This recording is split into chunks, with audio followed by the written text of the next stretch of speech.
ሰላም ለማህበረ ቤተ እስራኤል ያለንበት ፓራሻት ሾፍቲም ይባላል። ከምዕራፍ 16 ጀምሮ እስከ ምዕራፍ 21 ይሆናል እና አንዳንድ ነጥቦች የምንነጋገርባቸው አሉ። እና ከዛም በፊት ግን ትንሽ በዝማሬ የሰንበትን ዝማሬ እናደርጋለን።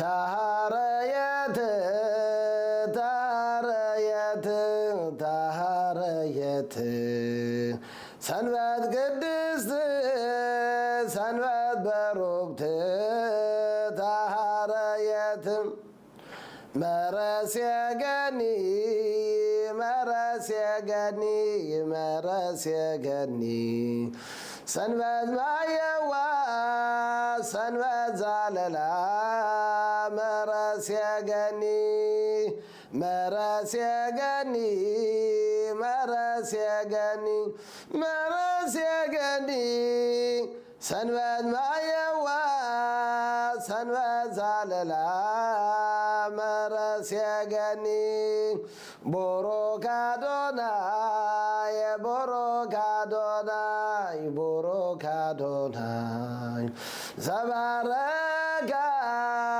ለሰንበት ቡሩክ አዶናይ ቡሩክ አዶናይ ቡሩክ አዶናይ ቡሩክ አዶናይ ዘቀደሰ ለሰንበት ቡሩክ አዶናይ ቡሩክ አዶናይ ቡሩክ አዶናይ ቡሩክ አዶናይ ዛረያ ለሰንበት ቡሩክ አዶናይ ቡሩክ አዶናይ ቡሩክ አዶናይ ቡሩክ አዶናይ አጽድቆታ ለሰንበት ቡሩክ አዶናይ የተባረከ የተቀደሰ ይሁንልን። ሰንበትን የባረከ ሰንበትን የቀደሰ ስሙ የተመሰገነ የተባረከ ይሁንልን እና እንጀምራለን። እንግዲህ ያው ይሄ ወራት የኤሉል ወራት የይቅርታ ወራት ወደ ንስሐ የምንገባበት ወደ አምላክ ይቅርታ የምንገባበት ወራት ነው። እንግዲህ 40 ቀን ቆይቶ ያው የዮም ኪፑሪም ወይ ማስተሰሪዮ ከባድ የሆነ አመት በዓል ለእስራኤል ከዛ ከኃጢአታችን ሁሉ የምንነጻበት ቀን እየመጣ ነው እና በእነዚህ 40 ቀኖች ወደ እግዚአብሔር ወደ አምላክ ምንቀርብባቸው ነውና አስቀድመን ወደ አምላክ መቅረብ በጣም አስፈላጊ ነው። ትንሽ ይሄን ለማስረዳት አንዲት ምሳሌ እናመጣለን። ምን ይላሉ? አንድ ቀበሮ ነበር። ይሄ ቀበሮ አንድ የሆነ ግቢ አለ። ከዛ አሁንስ እንደለም ብዙውን አታክልት የተለያዩ ነገሮች በጣም ደስ ደስ የሚሉ ነገሮች አሉና ይሄ ቀበሮ ከዛ ውስጥ ይገባል። ከዛ ውስጥ ገብቶ ሲበላ ሲል አሁን 3 ሰዎች ያዩታል። እነዛ ኃላፊዎች የሆኑ የዚህ ሁላ ግቢ በዛን ሰዓት አንዱ በዚህ ሮጠብ አንዱ በዛ ሆነው ተከፋፍለው ይሄን ቀበሮ በ3 ገጥ ያዙት። ወደዚህ ቢል ነገሩ እንግዲህ ሊይዙት ሆነና አሁን ምን አለ እንግዲህ እኔ አሁን ከመያዘ በፊት እንዲያው ዝም ብዬ ዱብ ብዬ ወድቄ ልቡ ሰከክ ብሏልና ልቡ ፈሷል ብለው እንዲያው እንዲመሩኝ ይፈልጋሉ አለ። ይሄን አይተው ሙቷል ብለው ለቀውኝ ይሄዳሉ።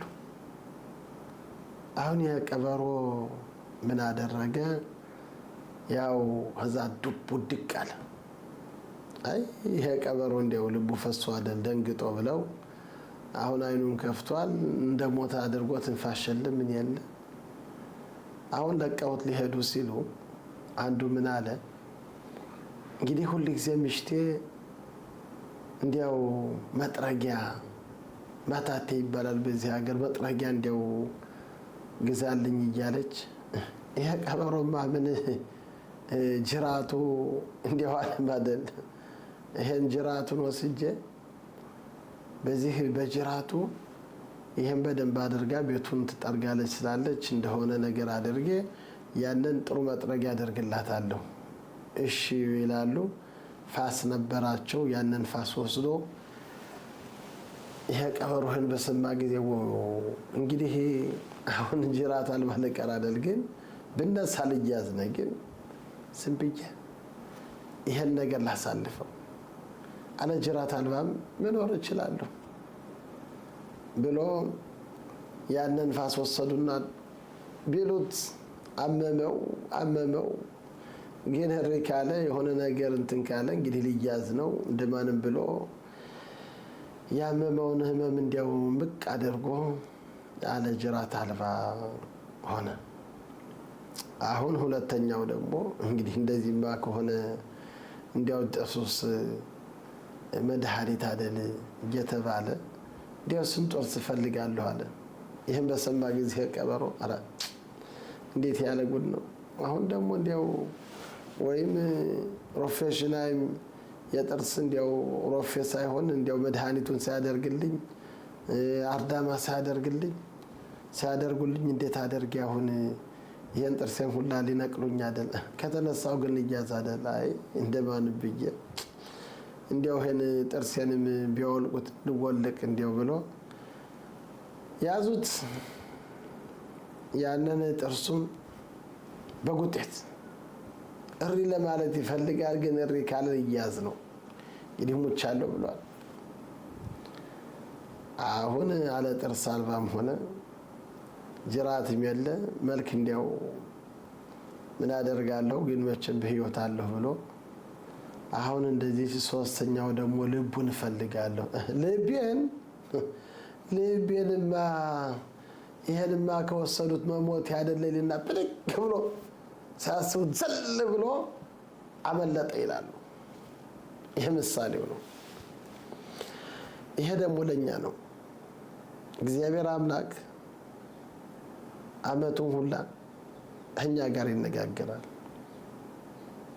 አመቱን ሁላ ወደ እኔ ተመለሱ እያለ አንዳንድ ጊዜ ጅራታችን ይለናል።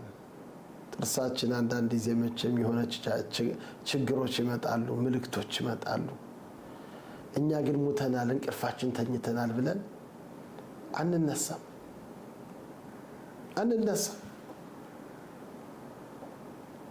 በዚህ ቀኖች ግን በእነዚህ እንግዲህ 40 ቀን እነዚህ ይቅርታ እግዚአብሔር አምላክ ከዙፋኑ ወርዶ ወደ እኔ ንስሐ የሚፈልግ ማን ነው ብሎ ሲመጣ እግዚአብሔር አምላክ ዳዊት ንጉሠ እስራኤል እንደሚለው ካሮብ አዶናይ ለኮል ኮከብ ለሚጠሩት ሁሉ እግዚአብሔር አምላክ ቅርብ ነው። በእነዚህ ቀኖች እግዚአብሔር አምላክ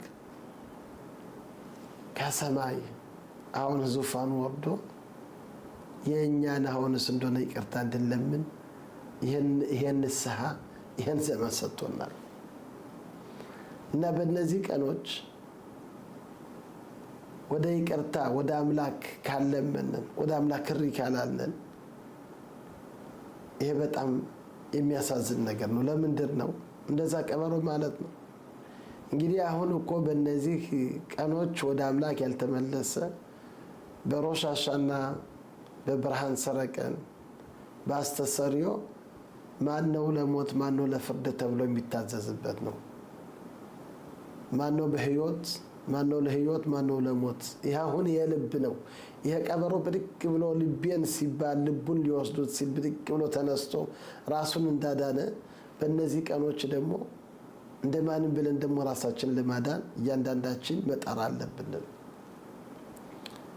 ስለዚህ እነዚህ ቀኖች አባታችን ሙሴ ወደ ሰማይ ዘልቆ ያንን 10ቱ ቃላት የመጀመሪያው ተሰበረ በኋላ ሁለተኛ ይቅርታ ለምኖ አሁንስ እንደሆነ እግዚአብሔር አምላክ እንደ መጀመሪያው ጠርበህ ወደ እኔ ናና የሁለተኛውን ይሄን 10ቱ ቃላትን አጽፋለሁ ብሎ ወደ ሰማይ ዘልቆ ሙሴ ይቅርታ አግኝቶ በአስተሰርዮ የወረደበት ቀን ነው። እነዚህ 40 ቀንና 40 ሌሊት ሙሴ ከሰማይ ከአምላክ ጋር ይህን ሁላ ለመጻፍ ለማለት እነዚህ የይቅርታ ቀኖች ናቸው። እነዚህ 40 ቀኖች የተለዩ ቀኖች ናቸው። ስለዚህ በእነዚህ በ40 ቀኖች ደግሞ ወደ አምላክ መጮህ፣ ወደ አምላክ እሪ ማለት፣ ወደ አምላክ አሁንስ እንደሆነ ይቅር በለንም ብለን እያንዳንዳችን አሁንስ እንደሆነ ወደ እግዚአብሔር ወደ አምላክ መመለሱ ከጓደኛችን ይቅርታ መለመን አሁንስ እንደሆነ የሆነ ነገር የወሰድነውን የምንመልስበት አሁንስ እንደሆነ የምንከስበት ወይም እያንዳንዱ ካሳ የሚሰጠው ካለ ያንን የሚከስበት የሚልበት ዘመኖች ናቸው እና በእነዚህ ቀኖች ግን ወደ አምላካችን ካልቀረብነን ያው እግዚአብሔር አምላክ በዚህ ቀን በእነዚህ ቀኖች የሚፈርደውን አሁንስ እንደሆነ በአስተሰሪዮ ማነው ለሞት ማነው ለሕይወት ማነው ለጤና ማነው ለብዙ ነገሮች የሚፈረዱባቸው ቀኖች ስለሆነ በእነዚህ ቀኖች እንግዲህ ወደ አምላክ መቅረቡ ይሄ በጣም አስፈላጊ ማለት ነው እና ይሄ ወራት በጣም የይቅርታ ወራትና ከባድ የሆነ ወራት ነው። እግዚአብሔር አምላክ በቸር በሰላም ደግሞ እነዚህን ወራቶች ደግሞ እግዚአብሔር አምላክ ደግሞ የምናልፋቸው ያደርገና እና ይሄን ለመግቢያ ያህል ነው እና ቅድም እንዳልነው ያለንበት ባራሻት ሾፍቲም ነው እና እንደዚህ ይላል ከምዕራፍ 16 ሾፍቲም ወሾትሪም ትተን ለኻ በכל ሻሪኻ ይላል። ፈራጆችና ፖሊሶች በየበሮችህ እግዚአብሔር አምላክ በሰጠህ በሻፍቶ ታምሽባት ጸደቅ የእውነት ፍርድ ህዝቡን ይፍረዱ።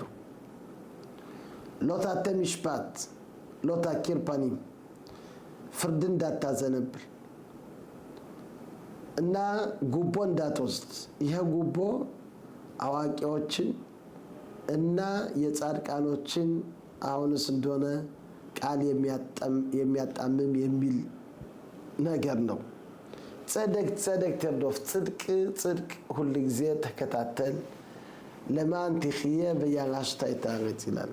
እንድትኖርና ሀገሪቷን እንድትወርሳት እግዚአብሔር አምላክ የሰጠህን ሀገር ዋናው ትልቁ ነገር ፍርድ ነው። ፍርድ ካለ ሁሉም አለ። አባቶቻችን ሁሉ ጊዜ እንደሚሉት አሁንስ እንደሆነ መንግስት አይንሳነን፣ መንግስት ፈራጅ ይሄ በጣም አስፈላጊ ነው። ሁሉ ጊዜ ሊቃውንቶች እንደሚሉት ይትፓለል ቢሽሎማ ሸል መልኩት አገሪቷ ሰላም እንድትሆን ሁሉ ጊዜ ለምን ይላል። እንደዚህ መንግስቱ ሰላም ሸኢል ማለ መልኩት ይሸጥረው ኻይም ባላው ይላል። መንግስት ፍርድ ባይኖር ሰው በሰው ይባላ ነበር። ይሄ ሁላ ህዝብ ይሄ ሁላ ሀገር የሚያስተዳድረው ቀማኛ እንዳይኖር ጉልበተኛ እንዳይኖር ይሄን ሁላ የሚካተርና የሚያቆም መንግስት ነው።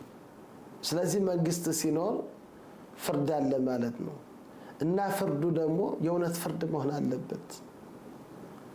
እግዚአብሔር አምላክ የእውነት ፍርድ ካለ ያችን ሀገር እግዚአብሔር አምላክ ያኖራታል። አገሪቷንም ልንወርሳት እንችላለን። የተዛባ ፍርድ ግን ካለ የተጣመመ ፍርድ ካለ ድሃ ከተቀማ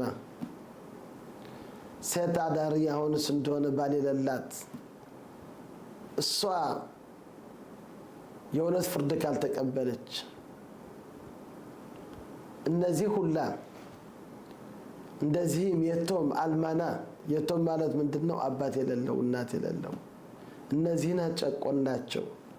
እነዚህን የእውነት ፍርድ ካልፈረድነን በዛን ጊዜ አገሪቷ ለኛ ልትሆን አትችልም። አገሪቷን በደንብ አድርገን ልንኖርባት አንችልም። ለምን? ፍርዱ ጠማማ ስለሆነ ነው እና ዋናው ትልቁ ነገር ፍርድ ነው። ስለዚህ እግዚአብሔር አምላካችን እዚች ሀገር ስትገቡ በየበሩ ፈራጆች አስቀምጡ።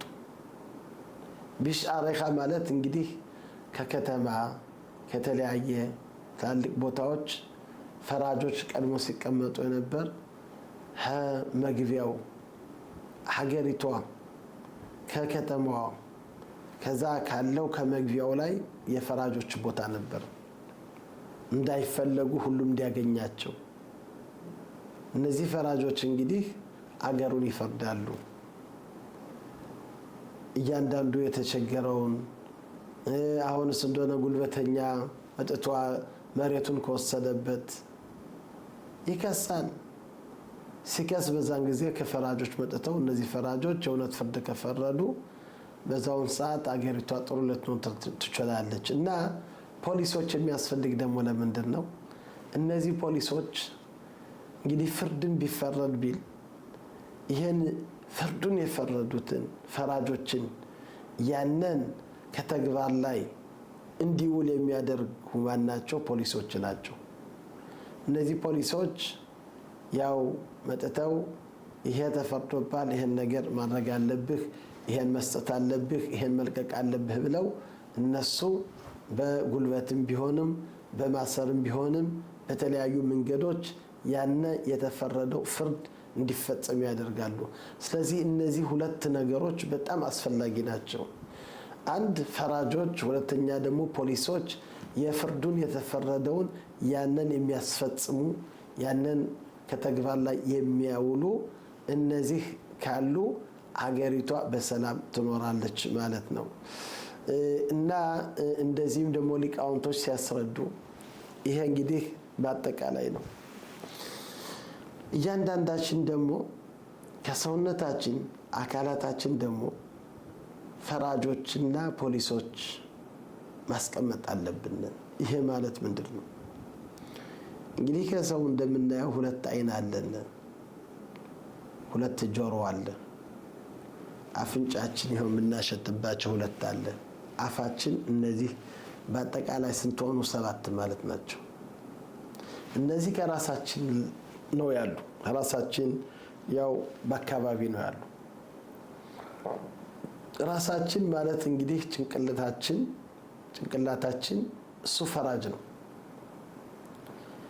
እንግዲህ በአይናችን፣ በጆሮአችን፣ በአፍንጫችን፣ በአፋችን እነዚህ ዋናዎች የሚመለከቱ፣ የሚሰሙ፣ የሚያሸቱ፣ የሚናገሩበት ጥበብን ሁላ የተማርነውን የምናዳምጥበት ትምህርቱ የሚገባነን በእነዚህ በ7 ነገሮች ናቸው። እና ሊቃውንቶች ሲሉ እነዚህን ነገሮች መጠበቅ አለብንን። ለነዚህ ፈራጆች ማድረግ አለብንን፣ ፖሊሶች ማድረግ አለብንን። ይሄ ማለት ምንድን ነው? እንግዲህ ጆሮአችን ጥሩ ነገሩን ሁሉ ጊዜ መስማት አለብን። እንደሚሉት ጆሮ ለምን አታድግም ብለው ጠየቋት ይላሉ። በየቀኑ አዲስ ነገር እየሰማሁ እንግዲህ በጆሮአችን ብዙ ነገር ጥሩ ነገር ልናደርግበት እንችላለን። ሊቃውንቱ ሲያስተምሩ ይሄን ማዳመጥ እንችላለን። ጥሩ ነገር መስማት እንችላለን። ይሄን ካደረግነን እነዚህ ነገሮች በውስጣችን ገብተው ሰርጸው ከውስጣችን እነዚህ ነገሮች ወደ ጥሩ ዓላማ ይወስዱናል፣ ወደ ጥሩ መንገድ ይወስዱናል። ጥሩ ነገር ከሰማነን ሐሳባችን ጥሩ ይሆናል፣ ሁኔታችን ሁላ ጥሩ ሊሆን ይችላል። ግን ሁሉ ጊዜ ክፉን ነገር መስማት ከፈለግን አሜት ሲናገሩ ያንን አሜትን የሚናገሩትን ይሄን ሰማለሁ ብለን ሁሉ ጊዜ ካዳመጥነን ምን ተናገሩ፣ ምን አሉ እያልን ወሬ ማዳመጥ፣ ክፉ ነገር ገሌ ምን አለኝ፣ ገሌ ስለኔ ምን ተናገረ እያልን ለራሳችን የምናገባው መርዝ ነው ከውስጣችን። በዛን ሰዓት ሐሳባችን ሁላ ጭንቅላታችን ሁላ የምናስበው ጥሩ ነገሮች አይደሉም። እነዚህ ገብተው የኛን ህይወት ያዛቡታል። የኛን ህይወት ጥሩ ሊያደርጉት አይችሉም። ጥሩ ነገር የሚያደርጉት ጥሩ ነገር ስንሰማ፣ ጥሩ ነገር ሁሉ ጊዜ ጥሩ ነገር እያለ ክፉን ነገር ለምን እንሰማለን? ስለዚህ ለነዚህ ጆሮዎች ደግሞ ፈራጆች ምን የምንሰማው ጥሩ ነገር ነው። በሌላ ሰው ሲያሙ ከሰማሁ ከዛ ቦታ መራቅ ምን ያደርግልኛል? አረተው ይሄን ነገር አልፈልግም ብዬ ራሴ ራቅ ካልኩ ለራሴ ጥሩ ህይወት አገኛለሁ። እና ይሄን ነገር እኛ ራሳችን ስናውቅ ፍርድ አድርገን ፖሊሶች የምናደርግ አሁን አንድ ሰው የሆነ ነገር ሲናገር ያንን መስማት ካልፈለግን ፖሊሶች እነዚህ ሁለት ጣቶች ናቸው። ይሄን ጆሮአችን በዚህ ዝግት እናደርገዋለን፣ አንሰማም።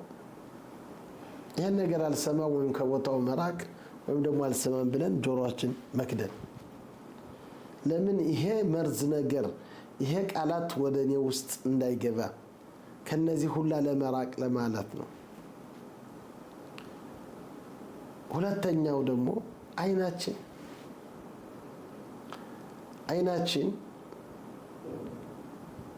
ብዙ ነገር ለማየት ይችላል። በየቦታው በምንሄደው በአይናችን ነው። ግን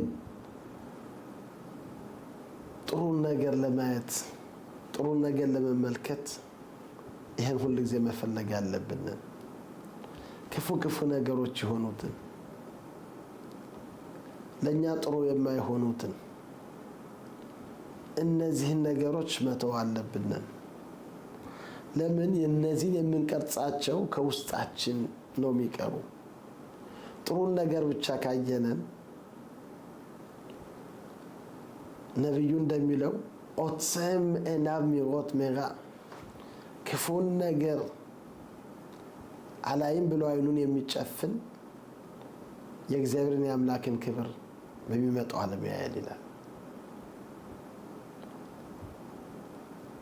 እና በአሁኑ ጊዜ እንደምታዩት አይናችን ከብዙ ነገሮች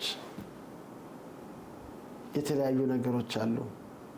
የተቀደሱትን ዓላማ የኦሪትን ቃላት በአይናችን ማንበብ፣ በአይናችን ኦሪትን ለማየት የተቀደሱትን ነገሮችን ለማየት እነዚህ ተቀርጸው በአይናችን ሁሉ ጊዜ እንዲቀሩ መታገል አለብን።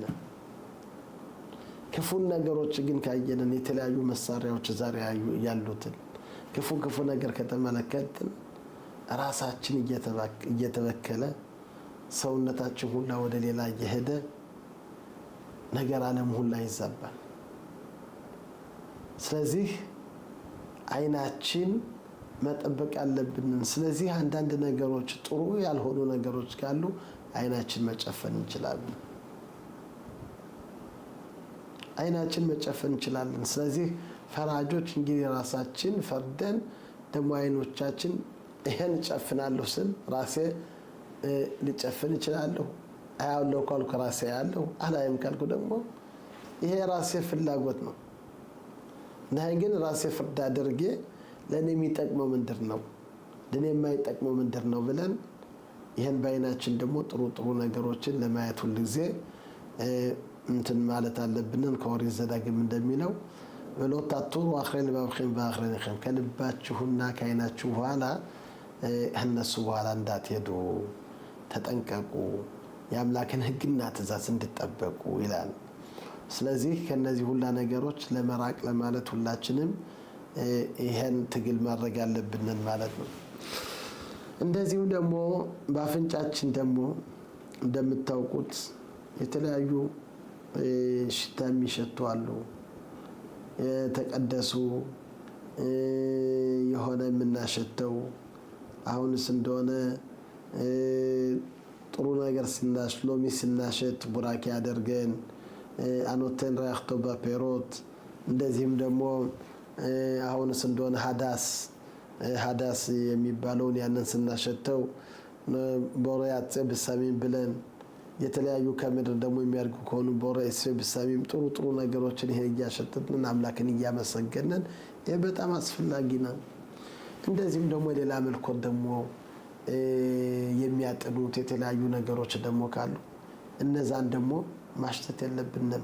ወይም ለሌላ መልኮት የሚቀርብ ቁርባን ካለ የተለያዩ ነገሮች ለቆሌ የሚባሉ ለዛ እነዚህ አይነት የሆኑ ነገር ደግሞ ከነዚህ ነገሮች ይሄን እንዳናሸተው ደግሞ መራቅ አለብን። እንደዚህም ደግሞ የተለያየ ሽቶ ሰውን የሚስብ አለ። ያንን ሲቀባቡ ሲሉ ሰውን አይምሮውን ወደ ሌላ ሀሳቡን ወደ ሌላ የሚያደርጉ ካሉ ደግሞ እነዛን ደግሞ ወደ ሌላ አስተያየት ሀሳብ የሚመሩንን ከሆነ ከነዛ ደግሞ መቆጠብ አለብንን እና ይሄ ፖሊሶች የምናደርገው ይሄን እጃችን ወስደን አፍንጫችን መዝጋት እንችላለን። ያንን አላሸት አሁን ክፉ ሽታ ጥንብ የሆነ ነገር ያንን ስናሸት በዛን ሰዓት አፍንጫችን እንዳዳሸት ብለን ይሄን እንደምንዘጋው ደግሞ ለሌላ ደግሞ ልባችን የሚስበው ወደ ሌላ ነገር ዓላማ የሚወስድንን ካለ ይሄን ነገር እንዳይገባና እንዳይስብነን ወደዛ እንዳይስብነን ይሄን በእጃችን ደግሞ ይሄን አፍንጫችን መዝጋት አለብንን ማለት ነው። ያው ደግሞ የመጨረሻው ደግሞ አፋችን ነው። እቺ ምላስ እግዚአብሔር አምላክ ዘበኛ አድርጎላታል። አንድ ብቻ አይደለም፣ ከንፈርና ጥርስን ምላስ ገባናት። በአንድ በኩል ጥሩ ነገሩን ልናገር እንችላለን። የተቀደሰውን ነገር ልንመርቅበት እንችላለን፣ ልንጾልትበት እንችላለን። ገነት በእነዚህ ነገሮች ልንገዛባቸው፣ ወደ አምላክ የምንቀርብባቸው፣ አምላክን የምናመሰግነው፣ የአምላክን ኦሪት የምናገርበት፣ ጾለት የምንጾልትበት፣ ጥሩ ነገር የምንናገርበት፣ ሰውን አይዞህ የምንልበት። አንድ ሰው አሁንስ እንደሆነ ወይም ሀዘን ላይ ከሆነ ወይም ተቸግሮ ከሆነ አይዞህ ብለን በምላሳችን ያንን ሰው ልናነሳው እንችላለን። የተሰበረውን ልናቃና እንችላለን እና ብዙ ነገሮች በአፋችን ጥሩ ነገሮች ልናደርግባቸው እንችላለን። እንደዚሁም ደግሞ በአፋችን ደግሞ ሐሜት ልንናገርበት እንችላለን፣ ልንሳደብበት እንችላለን፣ ከሰው ጋር ልንጣላ እንችላለን በአፋችን የተነሳ እና እነዚህ ሁላ ነገሮች እንደምናየው በዚህ በጎም አለ፣ በዚህም ክፉ አለ። ባለፈው ሳምንት እንዳነበብነው እነሆ በጎውንና ክፉውን ከፊት ሰጥቻለሁ አምላክ ይላል እና ፈራጆች አድርገን በዚህ አፋችን የተቀደሰ ነገር ነው የምናገርበት። ወደ አምላክ የሚያቀርበንን በጸሎት በእግዚአብሔር በአምላክ መንገድ የምንሄድበት ጥሩ ነገር የምናገርበት ብለን በዚህ ባፋችን ጥሩ ነገር ሁልጊዜ ማሰብ ሁልጊዜ መናገር አለብንን ማለት ነው። ክፉ ነገሩን ይሄን ባንናገርና በሰው ላይ ሐሜት ባንናገር ለኛ በጣም እነዚህ ጠቃሚ ይሆናሉ። ስለዚህ ይሄ በአካላታችን ደግሞ በበራችን በእያንዳንዱ በእነዚህ በሰባት በሮች ፖሊሶችና ፈራጆች ካስቀመጥነን ህይወታችን ጥሩ ሊሆን ይችላል ማለት ነው እና እዚህን ቀጠል ብሎ ደግሞ እንደሚለው የእስራኤል ልጅ አሁንስ እንደሆነ ወደዚህ ሀገር በገባችው ጊዜ ከምዕራፍ 16 ከቁጥር 14 ምን ይላል? ኪታበው ወላረት ወደዚች ሀገር ስትመጡ እግዚአብሔር አምላክ የሰጣችሁን ሀገር ትቀመጡበታላችሁ እና በዛን ጊዜ ንጉስ አስቀምጣለሁ ካላችሁ ንጉሱን ማንገስ ትችላላችሁ። እግዚአብሔር አምላክ የሚመርጠውን ወንድምህን የሆነውን ግን ምን ይላል? ያና ንጉስ ሎ ያርበሎ ሱሲ ፈረሶች አያብዛ። ለምን? ምክንያቱም ህዝቡን ወደ ምድረ ግብጽ እንዳይመልሰው ነው። ቬሎ ያርበሎ ናሽም ሴቶችም አያብዛ። ለምን? ልቡ እንዳይመሰጥ ወደ ሌላ ዓላማ እንዳይሄድ። በከሰብ በዛብ ሎ ያርበሎ መሆን በጣም ደግሞ ገንዘብ በይበልጥ ደግሞ እነዚህ ነገሮች እንዳያበዛ እግዚአብሔር አምላክ ይላል። እንግዲህ እነዚህ ትእዛዞች ለንጉስ ናቸው። ንጉስ ሁልጊዜ ቢሆንም የአምላክን መንገድ ማወቅ አለበት። ከትልቅ ላይ ደረጃ ስላለ አምላክን እንዳይረሳ በማለት እነዚህን ነገሮች እንዳያበዛ። ፈረሶችን ካበዛ ወደ ግብፅ ሀገር እንግዲህ ትላልቅ ከባድ የሆኑ ወይም ጠንካራ የሆኑ ፈረሶች የሚገኙ ከግብፅ ሀገር ነው የነበር። ስለዚህ ወደ ግብፅ ሀገር ህዝቡን ሂዱ ሄና አምጡ ሲል ወደ ግብፅ ሀገር ሰው እየሄደ እየተመለሰ ወደዛ ሀገር እግዚአብሔር አምላክ ከተመለስበት ካለው ሀገር እንዳይመልሳቸው ነው። ስለዚህ ይሄን ሁላ እንዳደርግ ይላል። ይሄን ትንሽ ለማስረዳት አንድ ትልቅ ንጉስ ነበር። ይሄ ንጉስ ሰለሞን ይባላል። ሰለሞን በጣም አዋቂ ጥበበኛ፣ ቀጠል ብለንም ስለሱ ታሪክ እናመጣለን።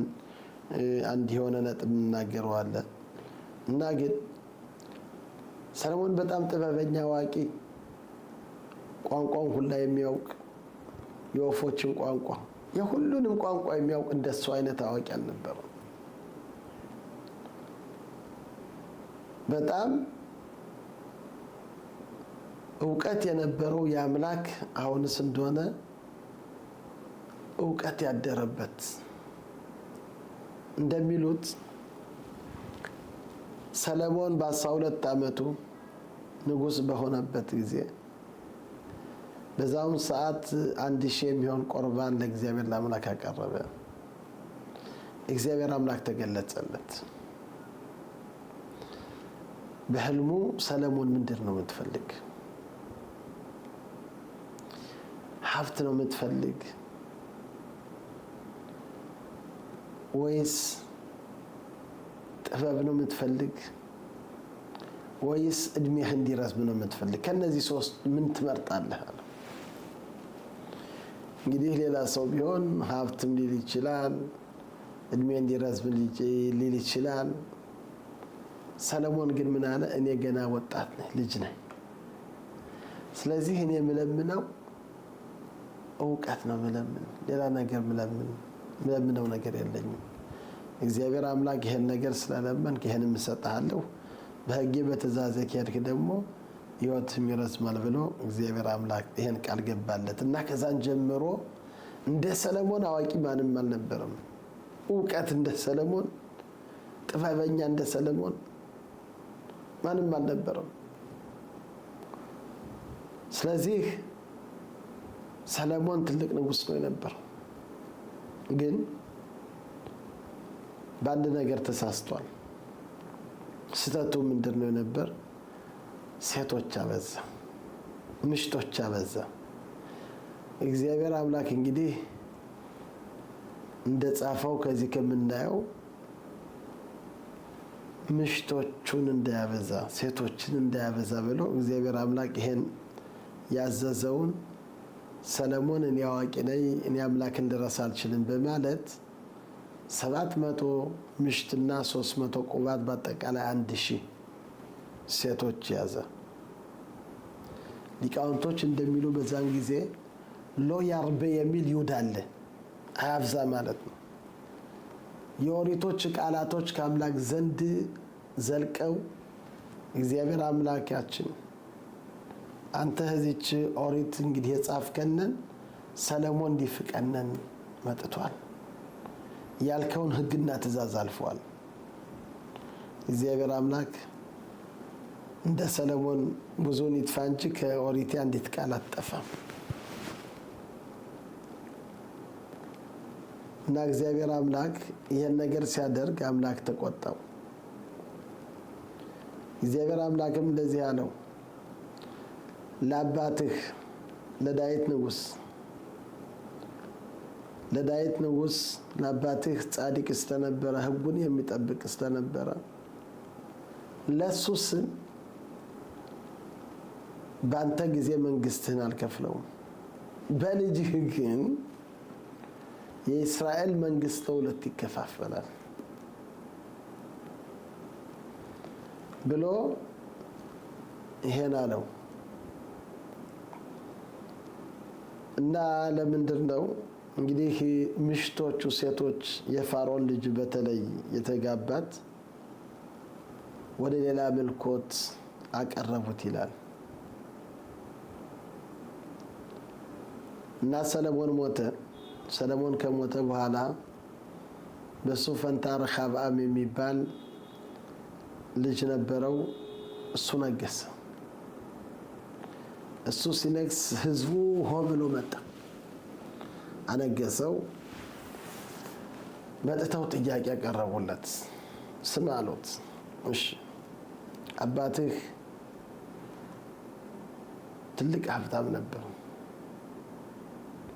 1000 ሴቶች ነበሩት፣ የ40,000 የፈረስ ማስቀመጫ ነበረው። ብዙን ግብር ስንገብር ነበር፣ ብዙን ገንዘብ ስንሰጥ ነበር። እና እኛ ካንተ ምን ለምንህ አንድ ነገር ነው፣ ይሄን ግብር የምንገብረውን ትንሽ አወርደልና፣ ይሄ ከብዶናል፣ ይሄን ለመክፈል ለማለት ነው። እሺ ይልና ልመካከርበት 3 ቀን ስጡኛል። ሰጡት። ህዝቡ ሄደ። በመጀመሪያ የአባቱ አማካሪዎች የነበሩትን ሽማግሌዎችን ጠየቃቸው። እነዚህ ሽማግሌዎች ምን አሉት? ይህን ህዝብ በመጀመሪያ እሺ ብለህ ተቀበለው፣ ከህዝቡ ጋር አትጣላ፣ ከህዝቡ ጋር አትጣላ እና አሜን ብለህ ተቀብለህ ኋላ ቀንበሩን ደግሞ ትጭነዋለህ፣ አይዞህ። አሁን ምን አለ? ከጓደኛዎች ወጣቶች ጋር ደግሞ ሂጅ ልመካከር አለ። ወጣቶች ጋር ሄዶ ተመካከረ። ጓደኛዎቹ ጋር ሲመካከር ያው የደም ትኩስ ነው። ምን አሉት? አንተንማ እንደምንም አልቆጠሩ፣ እንደ ዝንብ ነው የቆጠሩ። አባትህ ትልቅ ንጉስ ነበር፣ ለሱ ስንገብር ነበር፣ ለአንተ ግን ዝቅ ያልክ ነህ፣ እንደ አባትህ አይደለህም። እናሳ ምን ላድርግ? ይህን ህዝብ ደህና አድርገህ ቀጥቅጠህ ግዛው። አባቴ እንዲያውም ሲገዛችሁ እየቆነጠጠ ነው የነበር፣ እኔ ግን ደጊጥ እየነከስኩ እኔ በኃይል ገዛችኋለሁ፣ አሳያችኋለሁ ብለህ ማንነትህን አሳይ።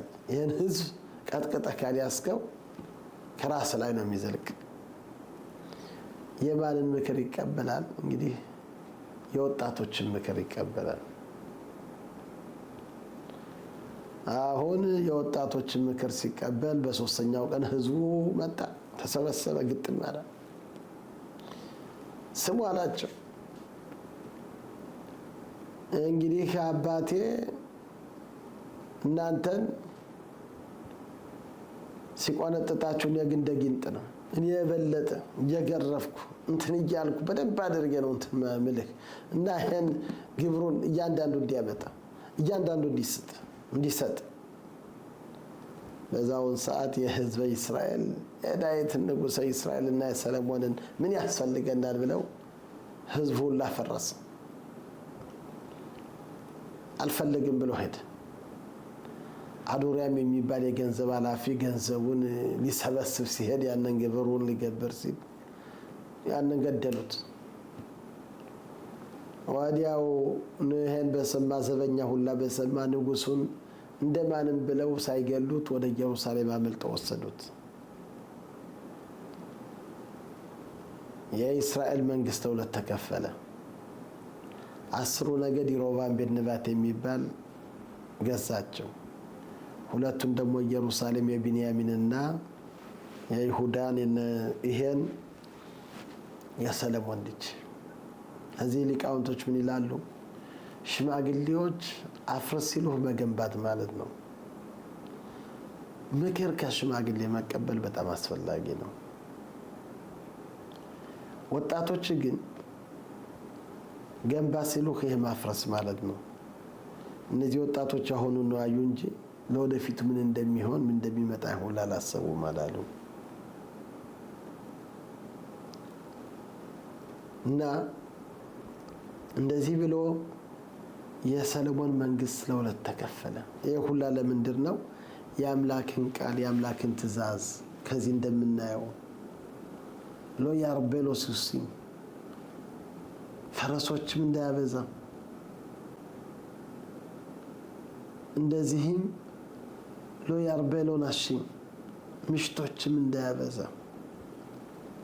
እግዚአብሔር አምላክ ያለውን ትእዛዝ ስላለፈ ስለዚህ እግዚአብሔር አምላክ የሆነና የሰለሞንን መንግስት የሰለሞንን ልጅ መንግስት 2 ተከፈለ። ለንጉሱ ግን ትእዛዙ ምንድነው? ሌላው ደግሞ ተጨማሪ ቫያ ከሽፍቷል ከሰማ አምላክቶ ይላል። ከዙፋኑ በተቀመጠ ጊዜ በከታብሎ እትምሽና ተዋዙት ይሄን ኦሪት ዘዳግምን ይጻፍ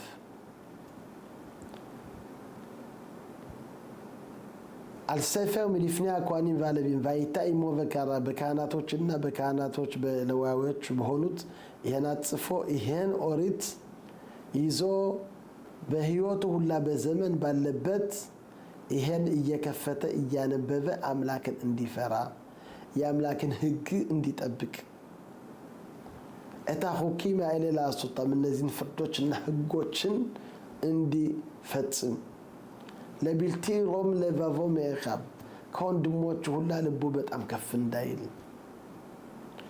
ለምን እድሜው እንዲረዝምና መንግስቱ እንዲረዝም ነው። ይሄ ሁላ ነገር የአምላክ ምክር ነው። እንግዲህ ይሄ ንጉስ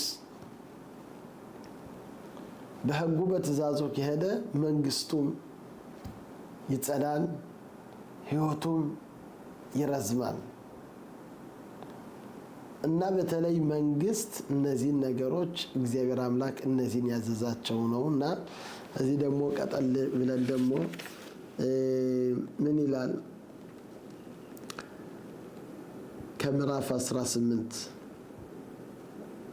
ከቁጥር 10 እንደሚለው ምንድነው? ኪያታ ባይላ ተሻዱና ነው ካኖተን ለካ ሎቲል ማር ላሶት ከተዋቦታ ጎይማይም ወደዚህች ሀገር በመጣህ ጊዜ የአሕዛቦችን ስራ እንዳትሰራ ይላል። የአሕዛቦችን እዚህ ሀገር ያሉትን የሚያደርጉትን በእነሱ መንገድ እንዳትሄድ ሎይ ማትሰ በኻማ አቪር ብኖ ቢቶ በእሽ ልጆችህን በሳት እንዳታሳልፍ። በእንግዲህ በዛን ጊዜ ልጆቻቸውን ወደ ቁርባን ሲያቀርቡ ነበር። ኮሰም ክሳሚ መኦነን ወሙናኸሽ ወሙኻሽፍ ይላል።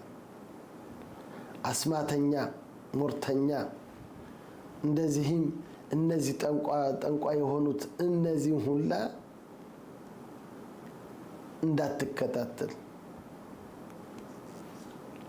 እነዚህ ሁላ የሚያደርግ እግዚአብሔር አምላክ የሚጠላው ነውና በዚህ የተነሳ እነዚህ ሁላ አሕዛቦች እዚች ሀገር አባረራቸው።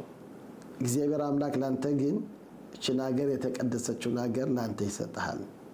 ታሚም ትየይ ማዶና ኤሎሄኻ ከአምላክህ ጋር ቅን ሁን ይላል። እና ዋናው ትልቁ ነገር ከ150 ዳዊት አንድ የልብ ቅንነት ይላሉ። ትልቁ ነገር ከእግዚአብሔር ከአምላክ ጋር በቅን ልባችን ገህደን እንደሚለው ኢታሌህ ኢሞ በትሚሙቱ ጸፔሎ ቬሎ ተሕኮር አኽራ አቲዶት ይላል። ራሽ የሚባለው ሊቃውንት ከእግዚአብሔር ከአምላክ ጋር በቅንነት ሂድ፣ እግዚአብሔር አምላክ ከሚያደርገው ሁላ አትመርምር፣ የሚመጣው ሁላ ኤላ ኮል ማሻቡ አለኻ ከበል በትሚሙት ራስ ኢሞ በለኸልኩ ይላል። አምላክ የሚያመጣው ሁላ ነገር በደስታ ተቀበል፣ ተመስገን ብለህ ተቀበል። ይሄን ካደረግ አንተ ጻድቅ ትባላለህ፣ ከእግዚአብሔር ከአምላክ ጋር አብረህ ነው ያለህ ይባላል። እና ይህን ትንሽ ለማስረዳት ቅድም እንዳልነው ሰለሞን ትልቅ አዋቂ ነበር። አንድ ጓደኛ ነበረው። ይሄ ጓደኛ የሰለሞን ጓደኛ የነበረ ምን አለው ለሰለሞን? ኧረ እባክህ እንዲያው የወፍ ቋንቋ አስተምረኝ፣ አንተ ሁሉንም ስለምታውቅ ይሄን የወፍ ቋንቋ አስተምረኝ። ኧረ እባክህ ተው፣ ይሄ አይጠቅምህም፣ ብዙን እውቀት ማብዛት ላንተ ጥሩ አይደለም ሲለው፣ አይ እንድታስተምረኝ እፈልጋለሁ ሲል በጣም እንትን ሲለው በመጨረሻ አስተማረው። ይሄን የወፍ ቋንቋ አስተማረው። ተማረ። ወደ ቤቱ ሲሄድ ጨው ሲሉ ይሰማቸዋል። እንዲያው ደስ አለው፣ ቋንቋ ሁላ ገባው። የወፍ ቋንቋ ማውቅ ብሎ በጣም እንዲያው ተደሰተ። አሁን ህዛው ሲሰማቸው ሲነጋገሩ ሲሉ አንድ ቀን ምን አሉ? ሰማይ የተወሰነው ይላሉ የዚህ ሰው 2 ጥምድ በሬ ያለው እነዚህ 2 ጥምድ በሬ ሊሞቱበት ነው። ጉድ ያለ ይሄው አፍ ቋንቋ ባልማር ኖር 2 እንግዲህ ጥምድ በሬዎች ገደል ሊገቡ ነበር። እግዚአብሔር አምላክ እንኳን ይሄን ዕውቀት ይሄን ጥበብ የሰጠኝ ብሎ በጣም ደስ አለው። እነዚህን ጥምድ በሬ ወስዶ ይሸጣቸዋል። ይወስዱ ሸጣቸው ተመለሰ። ደስ አለው። 2 ሳምንት ቆየና 2 ሳምንት በኋላ የዚህ ሰውዬ ምሽት የምትሞት ነው። አረ ጉድ ያለ ምሽቴን በሱቅ አትሸጥ እንዴት ምን ላደርግ? የምወዳትን ምሽት አዘነ። ወደ ሰለሞን ሄደ። ወደ ሰለሞን ሲሄድ ስማ አለው እግዚአብሔር አምላክ ይሄን ነገር ምሽትህ እንዳትሞት ብሎ 2 ጥምድ በሬውን ሊገልብ ብሎ ነበር። ነፍስ በነፍስ ደም በደም በዚህ አምላክ በዚህ በገንዘብህ በጠፋው አምላክ ሊምርህ ነበር። ይሄን ወፍ ቋንቋ ግን አጓኩ ብለህ ምን አደረግ? ሄደህ እነዚህ በሬዎች ሸጥካቸው። ይሄን ስታደርግ እግዚአብሔር አምላክ የፈረደብህን ያንን ነገር አደረገብህ። ለምን? በጣም አዋቂ አምላክ የወሰነውን ነገር ያንን ሰርዛለሁ ስትል ያንን ከባድ ነገር በራስ ላይ አመጣህ። ይሄ በጣም ትልቅ ታሪክ ነው። ብዙውን ጊዜ ከተለያዩ ቦታዎች ልንሄድ እንችላለን። ጠንቋይ የሚባል አለ። የተለያዩ በሌላ ሁላ እንመካለን። እነዚህ ሁላ ነገር አያድኑና እነዚህ ሁላ ለኛ መድኃኒት አይሰጡና ትልቁ ነገር በአንድ አምላክ በአንድ እግዚአብሔር ማመን ነው። እግዚአብሔር አምላክ መድኃኒታችን እሱ ነው። ሌላ መድኃኒት የለንም። የእስራኤል ልጅ ሁሉ ጊዜ የሚድን በጸሎት በመባ በስለት አምላኩን ለምኖ ወደ እግዚአብሔር ወደ አምላክ ጸልቶ ይድናል። ግን በሌላ ከተመካ ጠንቋይ ያድነኛል ጠንቋይ ሄዳለሁ ካለ ያው እግዚአብሔር አምላክ በዛ እጅ ነው የሚሰጠው፣ ወደ ገደል ነው የሚገባ። በመጀመሪያም አንዳንድ ነገር ሊነግረውም ቢችል የሁላ ለፈተና ነው። ኋላ ግን ይሄ ሰው ወደ ገደል ገንዘቡንም እየከሰረ በመጨረሻ መፍትሄ ሲያገኝ ህይወቱ ሁላ የተዛባ ይሆናል። ከብዙን ችግር ልንወድቅ እንችላለን። ይሄን ሁላ የፈጠረ በሁሉም የሚወስን ዓለም ሁላ በሱ ቁጥጥር ነው አለ። እግዚአብሔር አምላክ ዓለምን ሲፈጥረው ግን በጎውንና ክፉን ፈጠረ። ለሁለቱም ኃይል ሰጠ። ለዳቢሎስ ለሰይጣን ክፍል ለሆነው ለዛም ኃይል ሰጠ። ለተቀደሰውም ለዚህም ኃይል ሰጠ። ይሄ ለፈተና ተብሎ ነው። ይሄ ሁላ ገና የሚያደርግ ማን ነው? አምላክ ነው። አምላክን እንደምትወዱትና እንደማትወዱት ለማየት ነው ይላል። ከኦሪት ዘዳግም እንዳነበብነው ባያንኻ ባያርኢበኻ አምላክ አስራበክ አስጠማህም ከልብህ ያለውን ለማወቅ ነው። ህጉን እንደምትጠብቅ እንደማትጠብቅ፣ አምላክን እንደምትወድ እንደማትወድ፣ እነዚህ ሁላ ነገሮች አንዳንድ መፍትሄ ጠንቋይ አለ ሲባል ወይ ማስማተኛ አለ ከሱ ከሄድክ ይሄን ያድንሃል ብለን በሰው ከተመካነን የአምላክን መንገድ ለቀን ሄድን ማለት ነው። ይሄን ሁላ ግን እግዚአብሔር አምላክ ስልጣን የሰጠው እኛን ለመፈተን ነው። አምላክን እንደምንወደው እንደማንወደው ለማወቅ ለማለት ነው። እና ስለዚህ በመጨረሻ ይሄ ጠንቋይ ራሱን ማያድንም እንደምታዩት ጠንቋዩ ሁላ በመጨረሻ አሟሟቱንም የልጆቹም ብዙ ችግር በልጅ ልጆች ስንት ችግሮች አሉበት። ለራሱ ማይሆን እንኳን ለእናንተ ሊረዳ ለሰው እንኳን ሊረዳ ራሱንም ለማዳን አይችልም። ኃይል ቢኖረው ራሱን ከሞት ለምን አያድንም? ለራሱ መፍትሄ ለራሱ ሀብት ፈልጎ ከናንተ ሁላ ገንዘብ ከመሰብሰብ ለራሱ ገንዘብ ይሄን ሁላ አዋቂ ከሆነ ሄዶ ገንዘብን ያገኝ በምድር ያለውን ተቆፍሮ ከዚህ ቦታ ከዚህ ባህር ከተለያየ እንደዚህ አይነት አለ ብሎ ጠንቁሎ ያንን ነገር ለማምጣት አይችልም። ይሄ ሁላ ግን ዝም ብሎ ከንቱ ዘከንቱ ነው። የውሸት መንገድ የሆነ ነው። ይሄን ሰውንም አሳስቶ እሱም ተሳስቶ ወደ ገደል የሚያገባ መንገድ ነው።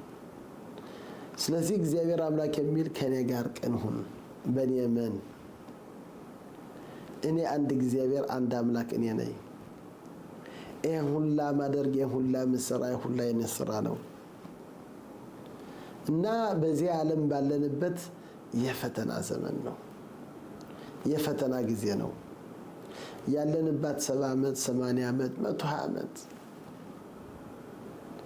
እና በዚህች ባለንባት ጊዜ ግን ጽድቅን መፈለግ፣ ደግነትን መፈለግ፣ ጥሩ ጥሩ ነገሮችን የአምላክን መንገድ የቀኝን መንገድ የተቀደሰው መንገድ የአምላክን መንገድ እነዚህን ፈልገን ከሄድን እግዚአብሔር አምላክ ከኛ ጋር ይሆናል። እግዚአብሔር አምላክ ይሆንና መርጣችሁኛል፣ በፈተና ያቆማችኋል፣ ወደ ሌላ መንገድ በቀላሉ መንገድ አልሄዳችሁም። እነዚህ መንገዶች የቀላሉ መንገዶች ናቸው፣ ግን መጨረሻቸው ግን ችግር እሾህ ጋሬጣ ያለበት መንገድ ነው። የቀኙ መንገድ ግን የአምላክ መንገድ ግን እግዚአብሔር አምላክ ነው የሚመራ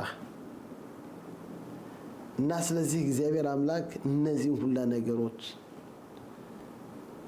በአስማት በጥንቁልና የሞተውን ሰው መሳብ እንዲነጋገር ማድረግ የተለያዩ አስማቶች የሚያደርጉ አሉ። ከነዚህ ሁሉ ነገሮች መራቅ ያስፈልጋል። እንደምናየው ሳኦል የሚባል ትልቅ ንጉስ ነበር። ሳኦል የእግዚአብሔርን የአምላክን ካህናቶች ካሉበት ሄዶ ከደረቱ ካህኑ የሚያስቀምጠው ኤፎድ ይባላል። በዛ ጥያቄ ተጠይቆ አምላክ ይመልሳል። ይሄ እግዚአብሔር አምላክ የሰጠው መሳሪያ ነው እና ሄዶ ካህናቶችን ሲጠይቅ እንግዲህ ትልቅ የሆነ ህዝብ መጥቶ የፍልስጤም እነሱ ከእስራኤል ላይ ጦርነት ሊከፍቱ ብለው ተጨንቋል። እንዴት ላድርግ በጦርነቱ ምን ልስራ ብሎ አምላክን ሊጠይቅ ሲሄድ አምላክ አልመለሰለት። ምክንያቱ ኖቭ የምትባል አገር የካህናቶች አገር ነበሩ። ለዳዊት ንጉሥ እስራኤል ገና ንጉሥ ሳይሆን ሻኦል እንግዲህ በዳዊት ስለቀና የኖቭ ሰዎች ዳቦ ለሱ ስለሰጡት ይሄንም ሲያውቁ ነው እንግዲህ የንጉሥ ወዳጅ መስሏቸው ነው። ይሄ ጥላቻ እንዳለባቸው ሁላ ነገር አላወቁም አላሉ እና ይሄን ስላደረጉ በዚህ ምክንያት በተደረገው በተሰራው ይሄ ነገር ከንጉሱ ጆሮ በሰማ ጊዜ ኖቭ የምትባለውን ካህናቶችን 80 ካህናቶችን ወስዶ አረዳቸው እና በዛ ምክንያት ካህኑ ሁላ ስለገደለ ይሄን ነገር ስላደረገ ሻኦል የአምላክ መንፈስ ከሱ ጋር አልነበረም። የካህናቶችም የሚለብሱት ያን ኤፎድ ይሄን መልስ ለሱ አልተቀበለም። የኃጢአት ስላለበት ነው። በጣም ሲጨንቀው አሁንስ እንደሆነ ጠንቋይ ፈለገ።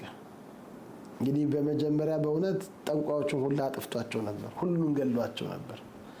አንዲት ሴትዮ ግን ቀርታለች።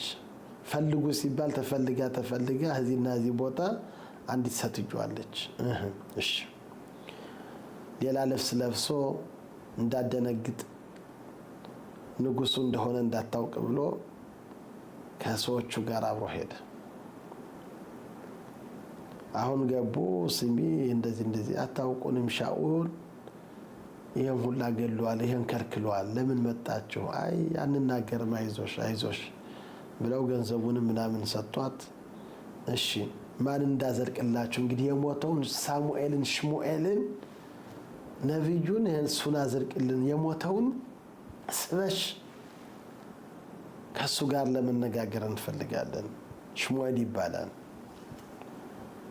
አሁን በዛን ሰዓት ስታዘልቀው እንግዲህ ንጉስ ካልሆነ እግሩ በመጀመሪያ ወደ ላይ ሲዘልቅ እንደ ስዕል ሆኖ የሰውየው ይታያል። ሰውየው በእግሩ ብድግ ይላል። በእግሩ አሁንስ እንደሆነ ወደ ላይ ሆኖ ይዘልቃል። ያነ ጠያቂው ግን ንጉስ ከሆነ ፊቱ በመጀመሪያ ይዘልቃል። አሁን ስታይ ፊቱ ወድ በመጀመሪያ ዘለቀ። ደነገጠች። ለምን አጭበርበርከኝ? አንተ ራሱ ንጉስ አይደለህም። አይዞሽ አልገልሽም፣ ቃል እገባለሁ። ተረጋጋች። እንዴት ነው? መኢል ለብሷል፣ የሆነ ካባ ለብሷል። አዎ እሱ ነው። እሺ እና ምንድን ነው? አሁን ሳሙኤል ለምን አዘለከኝ? እንቅልፌን ከማንቀላፈበት ተምተኛው ጥሩበት ካለውበት ለምን ከብዶኝ ነው። የፍልስጤም ሀገር መጥተው ከኔ ጋር ሊዋጉ ነው። እነማደርገው ጠፍቶኝ እኮ ነው። ካህናቶችን ብጠይቅ መልስ አላገኘሁም እና በጣም ከብዶኝ ነው ብሎ በጣም ተጨነቀ። ስለተጨነኩ ነው አለ። እና ታዲያሳ ምንድነው የፈለግ? ነገ ጦርነቱ እንዴት ነው? አዛማ ጦርነት አንተና ልጅ ትሞታላችሁ፣ አንተስ ከልጆች ትሞታለህ አለው። ይሄን ሰማ። ምግብም አልበላም አላለም።